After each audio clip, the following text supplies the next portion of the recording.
Bueno muchachos, un saludo para todos y como vemos en el título del video, cuando paso de marcha o cuando cambio de un cambio hacia otro cambio hace ruido, ¿esto a qué se debe? Hoy les voy a explicar rápidamente. Recordemos que esta información sirve para cualquier vehículo, no importa ni su marca ni su referencia.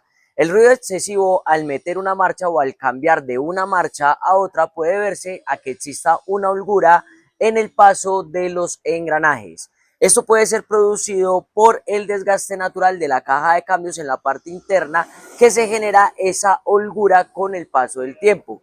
Otra de las causas puede estar en los desgastes de los cojinetes o de los sincronizadores o bronces de la caja de cambios. Si usted es un conductor y usted es propietario de un vehículo y siente algún ruido en la caja de cambios, lo primero que debemos de realizar es primero sustituir el aceite para ver si mejora ese ruido.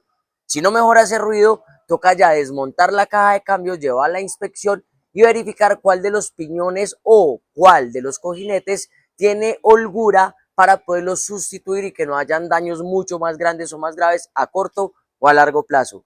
Un saludo para todos y de nada, nos vemos en el próximo video y recuerden también algo, la holgura o el desgaste en la caja de cambios también se ve si usted no enclocha bien el vehículo y raspa cuando introduce cambios a la fuerza, esa holgura o ese desgaste también se va a provocar y puede ser mucho más rápido o mucho más corto en el tiempo. Nos vemos en la próxima.